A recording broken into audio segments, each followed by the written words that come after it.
انسان کو اپنا آخری کلام بھیجا، اور سوال یہ پیدا ہوتا ہے کبھی کبھار کہ رسول پاک صلی اللہ علیہ وسلم نے پورے قرآن کی تفسیر کیوں نہیں کی؟ آپ کو نہیں ملے گا کہ ہر آیت کے اندر، ہر آیت کے نیچے رسول صلی اللہ علیہ وسلم کی کوئی حدیث ہے جو بیان کر دے کہ اس آیت کا صحیح مفہوم کیا ہے، اس کی تفسیر کیا ہے۔ آپ کو صحابہ کی رائے مل جائے گی، آپ کو اکثر و بیشتر 99% سے زیادہ آپ کو رسول پاک صلی اللہ علیہ وسلم کا کوئی کامنٹ نہیں ملے گا آیت کے بارے میں، بہت کم ملے گا۔ تو سوال پیدا ہوتا ہے ایسا کیوں ہے؟ اس کے کچھ جواب ہیں۔ پہلا جواب تو یہ ہے کہ رسول صلی اللہ علیہ وسلم اگر آیات کی حکمت کو بیان کرنے لگتے تو وہ شاید ابھی بھی حیات ہوتے، کیونکہ اس کی حکمت کی کوئی انتہا نہیں ہے۔ دوسری بات یہ ہے کہ قرآن نے کہا ہے کہ یہ کلام جو ہمارے رب نے ہمیں دیا ہے اس کے مقاصد میں سے ہے لیتدبروا آیاتہ، کہ وہ ان کی آیات پر تدبر کریں، غور کریں۔ اگر ہمارے نبی نے علیہ الصلوۃ والسلام ہر آیت پر اپنا تبصرہ کیا ہوتا تو کسی کی مجال نہ رہتی کہ وہ اس کے بعد کیا کرے، تدبر کرے۔ وہ تو رسول پاک نے کہہ دیا علیہ الصلوۃ والسلام، اس کے آگے کون کچھ کیا کہہ سکتا ہے؟ تو وہاں تک بات ختم ہو جاتی۔ لیکن قرآن کے مقاصد میں سے تھا کہ انسان اس کے بارے میں سوچے، اس پر غور کرے، اس پر تدبر کرے۔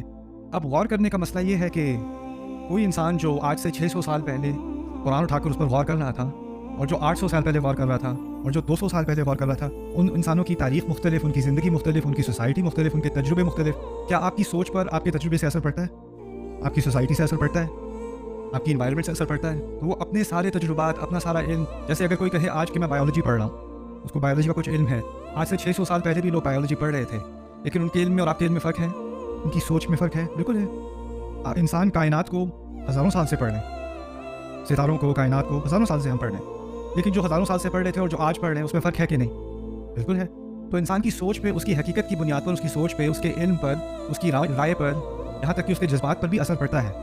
اللہ تعالیٰ کے پلان میں معلوم ہوتا ہے، ان کے مقاصد میں سے ایک مقصد تھا کہ ہر صدی کا اور ہر دور کا ہر انسان اللہ کے کلام کے پاس آئے، وہ اپنے نقطۂ نظر سے آئے، اس کلام کی حقیقت کو سمجھے، لیکن شاید اس کو اس کلام میں وہ ایسی چیز نظر آنی شروع ہو جائے جو کسی اور کو نظر نہ آتی ہو۔ تو وہ اس انسان کے لیے جو چیز اس کو نظر آئے تو وہ حیران رہ جائے کہ میں تو اس دنیا سے آیا ہوں، میری اس دنیا سے آنے کے باوجود قرآن نے ایسی بات کر دی، تو وہ اس کے لیے ایک معجزہ بن جاتی ہے۔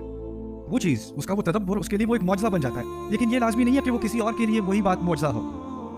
تو ایک معجزہ نہیں ہے قرآن کا، بے تحاشا معجزات ہیں، اور جو چیز مجھے معجزہ نہ لگے اس کی کوئی گارنٹی نہیں کہ کسی اور کو بھی معجزہ نہ لگے۔ میں کچھ ہفتے پہلے ٹیکساس میں تھا، ہم سورۃ النجم میں ہم درس کر رہے تھے، میری درس میں بہت سارے ڈاکٹرز بھی بیٹھے ہوئے تھے، تو وہاں پر ذکر ہو رہا تھا فَبِأَيِّ آلَاءِ رَبِّكَ تَتَمَارَىٰ، جیسے سورۃ الرحمن میں تو سب کو پتا ہوگا فَبِأَيِّ آلَاءِ رَبِّكُمَا تُكَذِّبَانِ، سورۃ النجم میں ہے فَبِأَيِّ آلَاءِ رَبِّكَ تَتَمَارَىٰ۔ تو آلاء کے لفظ پر بحث ہو رہی تھی کہ آلاء میں اللہ تعالیٰ کی نعمتوں کے بھی معنی ہیں، لیکن آلاء کا لفظ نکلتا ہے انیا سے، انیا، اور انیا کہتے ہیں اس مسل کو، ہاتھ کے اس مسل کو جو آپ کے انگوٹھے کے بالکل نیچے ہے، ٹھیک ہے؟ تو اور اس سے اور مقاصد مفہوم نکالے گئے ہیں، ایسا کام جو کوئی ایک شخص کر سکے اور کوئی اور اس کو نہ کر سکے، اس کا منفرد کارنامہ، اس کو بھی انیا کہا جاتا ہے۔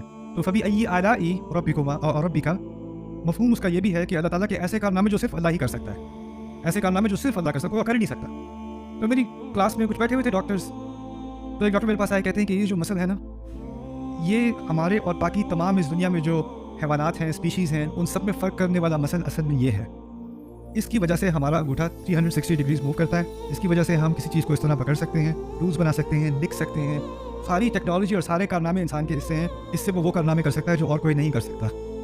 سبحان اللہ۔